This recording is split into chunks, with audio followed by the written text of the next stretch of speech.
Welcome to r/Maliciouscompliance, where a Karen gets fired.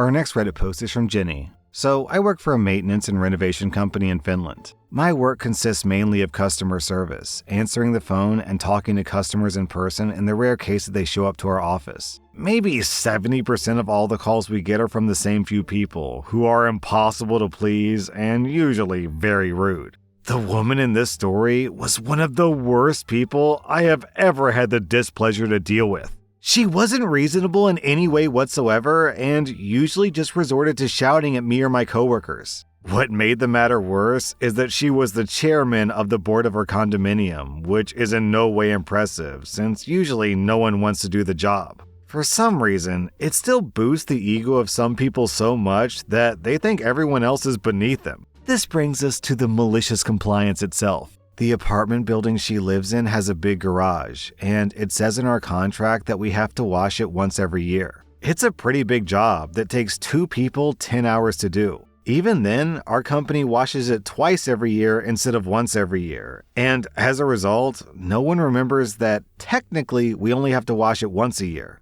About a month had passed since the last time we washed the garage, and we got this phone call. I said, "Hello, this is company customer service. This is Jenny speaking. How may I help you?" What the hell is going on here? I'm not exactly sure what you're talking about, ma'am. The effing garage, you idiot! It's dirty and making my car dirty. Well, the contract says that we need to wash the garage once a year, and I don't effing care about your BS excuses. It needs to be washed twice a month if you idiots can manage it. But, ma'am, that's gonna cost— I don't effing care. Just get it done. And she hangs up on me. Since she did have the authority to make this kind of call, I decided to take her request seriously. I knew that it was an absolutely ridiculous request, and it would 100% bite her in the butt at some point. I talked to my boss, and he gave me the green light. I confirmed her request via email because I wanted to cover my butt and have the order in writing. Now, typically, washing a garage of this size costs about 1,000 to 1,500 euros when it's embedded inside of a bigger contract. But since this was extra work, it cost a lot more. So every month, we billed them for about 5,000 euros more than usual. I don't know how it took them so long to notice, but after 3 months, they noticed their costs had dramatically increased. Obviously, many of the other building's residents had asked us, "Why are you washing the garage twice a month now?" It was a pretty big inconvenience to them since they all had to move their cars. We just answered that it's a new policy of the chairman of the board. When the board finally noticed, they contacted our CEO and me. We explained the situation, and the woman tried to cause a big fuss, calling us liars. I wish I could have seen her face when I sent her and the whole board a copy of the email, in which she had, with quite colorful wording, demanded us to wash the garage twice a month in writing. She wrote, "I don't care about the costs, try to effing understand." She was immediately replaced on the board and no longer has any say about the building's affairs. Most of the other people in the apartment building know that she's a colossal grunt. Me and my coworkers absolutely loved it. We have a statement prepared for every time she calls about something other than her own apartment. "Sorry, ma'am, but we've been informed that you no longer have any say regarding the business of the apartment building. If, however, you have a problem regarding your own apartment, feel free to contact us again." This drives her absolutely insane. I'm pretty sure she's gonna murder one of us, but it is so worth it. Down in the comments, we have this story from Technos. One of my brother's old bosses pulled the same thing. He missed an entire afternoon of landscaping work because one of his employees drove a trailer over his foot. And by the time that he was out of his emergency, he had something like 20 pages of work waiting for him. Every single one of those pages was just from one douchebag, president of a dinky little homeowners association. When he got back to his office, his answering machine was basically the same story. Dozens of messages from the HOA president, culminating in an angry message full of name-calling and demands. Mr. HOA president wanted our next appointment to be free. He didn't like how long the grass was, even after it had been cut, and the edges were getting shaggy, etc. And here's the kicker. He said, "I expect you out here first thing in the morning to get everything back up to spec, and I don't care if you have to have people every day of the week to keep it exactly that way." So what did my boss do? He popped the answering machine tape in a drawer and he scheduled a crew to mow and trim every single day. At the end of the month, the bill that my boss sent this douchebag was $1,700 instead of $250. This made the HOA treasurer flip out so hard that she actually showed up to my boss's office. So my boss played her the tape. Our next Reddit post is from Can3. I was working for a smallish company, about 60 employees across several locations. I was doing IT support for hardware and software. When I was hired just under 9 years ago, it was verbally agreed that instead of clocking any callouts as overtime, I would just take the time in lieu. Callouts were always minimal, and there were never any issues with me taking the time here and there to make up for it. If I ever had calls in the middle of the night, they were quickly resolved, and I had no problem getting back to sleep. This worked well for most of my entire time there. I also always started early, depending on when I left the house, got into the office, and got my coffee. So by the time I started work, I could start anywhere between 5 minutes and 30 minutes early. I just didn't really care. It never bothered me. They got some free hours out of me, but I didn't really care because honestly, what else did I have to do? Overall, it was a great job, until it wasn't. One weekend, I was working on some hardware maintenance. This was understood, approved in advance, and appreciated. The following week, I decided to take time off to compensate for those overtime hours. I still came in early, but I started leaving an hour early for my regular end time every day if there was nothing else going on. I left 1 hour early for the first 4 days. On Friday, my boss comes to me and gently says, "People notice that you've been leaving early this week. I'd like to make sure you stay in your office until your scheduled end of day in case someone needs you." I explained to him that I was taking time off because I did overtime, and he just reiterated that it looks bad to others. Seriously? You can't tell the other people that I've worked over 40 hours a week and I'm taking off early to compensate? Fine. Cue the malicious compliance. I immediately submitted 4 hours of overtime for my remaining overtime that I hadn't taken off yet. I still showed up at the office whenever I got there, but I didn't start any work until 8 a.m. If they asked me, I would say, sure, I started at 8 a.m. If I ever got a call outside of office hours, depending on how long I spent on the issue, I logged it as overtime. A user calls me at 7 p.m. to ask a question, I answer him in 30 seconds and log 1 hour of overtime. When my boss then started asking, "How come you're submitting all this overtime?" I responded with the simple, "Some people don't understand or like me taking lieu time, so I need to claim it as overtime since I'm at my desk 8 to 4. Because I wasn't available at his beck and call, it ended up costing them more money. 95% of my job could be done from home because of full remote access. But that stupid old school mentality means that people in the office need to see you at your desk all day long. I left the company very shortly after that for a much better paying job with full work from home.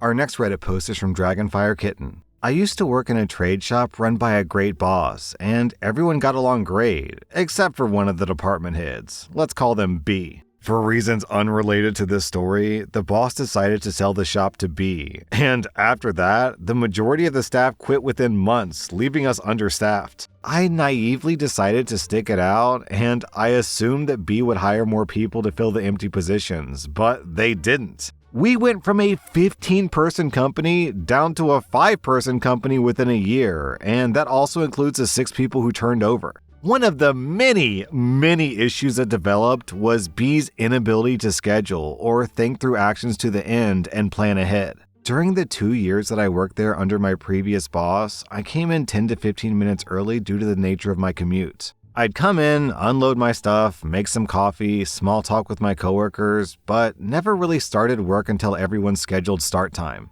When B took over, the moment you stepped into the shop, B immediately started barking orders at you regardless of if you were in the building 15 to 20 minutes early. When I would point out that we technically weren't on the clock yet for another 15 to 20 minutes and I wanted to make coffee, B would just snap at me, telling me to do it right now because of some stupid reason. So after that, I started to just wait in my car and bring in my coffee from home. I would only walk into the building as the last minute was changing. I was technically never late to work, and I was ready to work the moment I stepped through the door. I don't know if B caught on, but the rest of the staff did, and they followed suit, especially since I told them to. For the remaining months that I lasted there, all of my coworkers would still often show up early to work, but still wait in their vehicles. At some point, one of them had a minivan and we started just hanging out in there as a group. Anytime a new person joined, we would warn them what would happen if they came in early. It's been several years since I worked there, and I don't know any of the current staff besides B.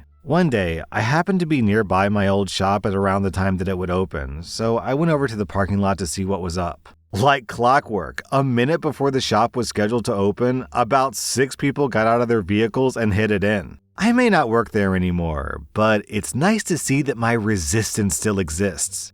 Our next Reddit post is from C Somewhere. This happened a few years ago, but I'm still salty about it. I was doing out-of-school care with kids. Also, at the time, my grandma's health was going downhill. I informed my work that in the near future, I would need to take some time off and drive the 12 hours to my hometown to see my family. I got a call a few weeks later that the time was coming and I needed to say my goodbyes. I told my work and at first they were fine. Then, when I got to my hometown, my grandmother passed away. I was very close with her and I took it very hard. My work told me I could take 3 unpaid days off and I had to come back in after that. Now, keep in mind, this is a childcare company that values religion and family. I told them that I wasn't mentally ready to come back, that I didn't want to deal with all these kids' questions. And even when you try to hide your sadness, the kids know. They're so smart. So I went to a walk-in clinic and explained my situation to my doctor, who was beyond pissed that she even needed to write a note for me to take time off. I told her a week should be fine. She said, "I'll write you 2 weeks just in case." I emailed a copy of the doctor's note to my work and took the full 2 weeks. They were so salty after I came back. Don't sit there and praise your amazing family values when you don't have basic human decency. Down in the comments, we have a similar story from Sailing Spark. A friend of mine worked for a religious nursing home. His grandmother lived with them. When she died, he wasn't allowed to take time off because she wasn't immediate family. His choice was to go to work or get fired. This same place went into lockdown after a snowstorm. One of the nurses lived only a block away, and she had some young, like early teen to 10-year-old kids at home alone. After working 48 hours straight, she wanted to go home, get changed, and make sure her kids were okay. She was told that if she walked out the door, she would get fired. She walked. Our next Reddit post is from Little Snuglet. Months ago, I was in charge of overseeing a transfer of ownership for a bakery. My primary duties were teaching the new staff how to use the equipment. Everything was going well for the most part. The new owners were all receptive and willing to learn. Then, one day during the 2-week training session, the newly hired pastry chef comes in and I was asked to train him. This is where the fun begins. I said, "So let me show you how to use the oven. It's imported, so it can be temperamental." The pastry chef said, "I graduated from Le Cordon Bleu. I don't need your help."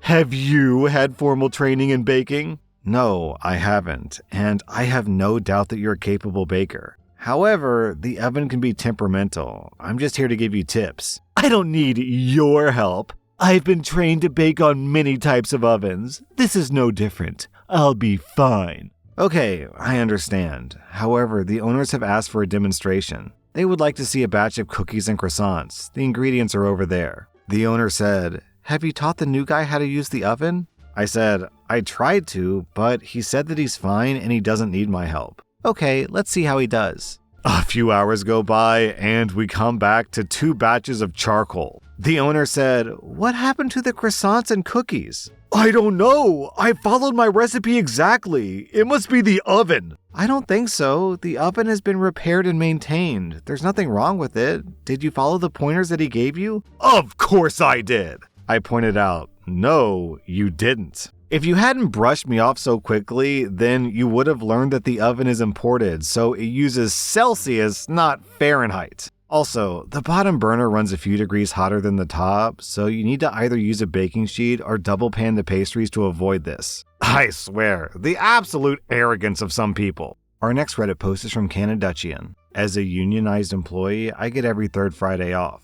On one such Friday, I'm playing some video games and I get a text from my boss. "I know it's your day off, but..." Whatever, it's easy to ignore his text. But then I get a second text, and after I ignore that, I get a phone call. My boss tells me, I know it's your day off, but our phones are down. I tell him, no worries, I'll handle it. We hang up and I call our phone provider. I'm the IT expert and the contact there, and this isn't my first call ever to them, so I literally have their service department saved in my phone. I call, register the problem, and they say they'll look into it. I provide them my boss's name and extension, and I tell them to call him when it's fixed. I then call my boss back to let him know that they'll call him back ASAP.